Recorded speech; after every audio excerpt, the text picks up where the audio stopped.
বাংলাদেশ কি জিততেই ভুলে গেছে? ক্যারিবীয় দ্বীপে আবারও লজ্জায় ডুবল বাংলাদেশ। 10 বছর পর ওয়েস্ট ইন্ডিজের কাছে ওয়ানডে সিরিজ হারল মেহেদী মিরাজরা।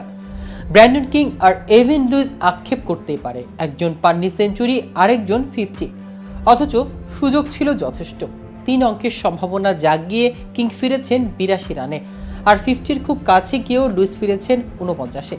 গতকাল সেন্ট কিটসের ওয়ার্নার্স পার্কে ওয়েস্ট ইন্ডিজের দুঃখ ছিল এতটুকুই, বাকিটা কেবলই ইতিহাস। বাংলাদেশের দেওয়া 228 রানের লক্ষ্য 36.5 ওভারে মাত্র 3 উইকেট হারিয়ে পেরিয়েছে ওয়েস্ট ইন্ডিজ।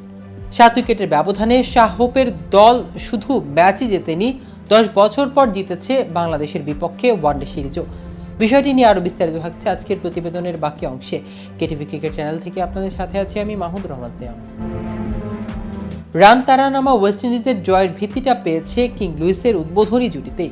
লক্ষ্য ছিল 228 দুজনের প্রথম উইকেট জুটি তুলে ফেলবে প্রায় অর্ধেক রান। 21তম ওভারে প্রথম বলে লুইস যখন 49 রান করে, রিশাদের বলে তারই হাতে ক্যাচ দেন, ততক্ষণে স্কোর বোর্ডে 109 রান। বাংলাদেশ জুটিটা ভাঙতে পারত আগে যদি 28 রানে থাকা লুইসের সহজ ক্যাচ সৌম্য সরকার নিতে পারতেন। তবে ওয়েস্ট ইন্ডিজের পরের ব্যাটসম্যানরাও যেভাবে খেলেছেন তাতে ক্যাচ মিসের ক্ষতি অনুভূতি হওয়ার কথা নয় বাংলাদেশের। লুইস ফেরার পর কিসি কার্টিকে নিয়ে আরেকটি বড় জুটি গড়েন কিং। দ্রুত রান তুলে সেঞ্চুরির দিকেও এগিয়ে যান, তবে নাহিদ রানার দারুণ এক ডেলিভারিতে বোল্ড হলে ডানহাত এ ব্যাটসম্যানকে 28 রান নিয়ে মাঠ ছাড়তে হয়। কার্টির সঙ্গে জুটিতে 48 বলে 66 রান যোগ করে যান কিং। কার্টিও অবশ্য এরপর বেশিক্ষণ টিকতে পারেনি। বাংলাদেশের 6 নম্বর বোলার হিসেবে আসা আফিফ হোসেনের বলে ফেরেন 45 রান করে, তবে জয়ের জন্য দরকারি রান ততক্ষণে 30-এর নিচে নেমে আসা শারফেন রাদারফোর্ড লক্ষ্য পূরণ করেছেন সহজেই। বাংলাদেশের ম্যাচটা হেরে গেছে মূলত ব্যাটিংয়ে। প্রথম ওয়ানডেতে 294 রানের পুঁজি নিয়েও 5 উইকেট হারাতে হয়েছিল।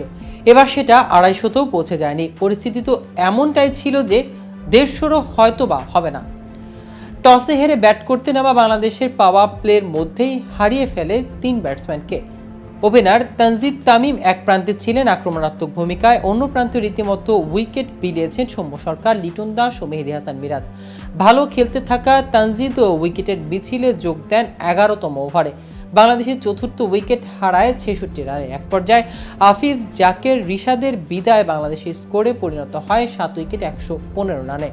এই জায়গা থেকে রান 200-র ওপারে গেছে 8ম উইকেটে মাহমুদুল্লাহ ও তানজিম সাকিবের 92 রানের জুটির সৌজন্যে।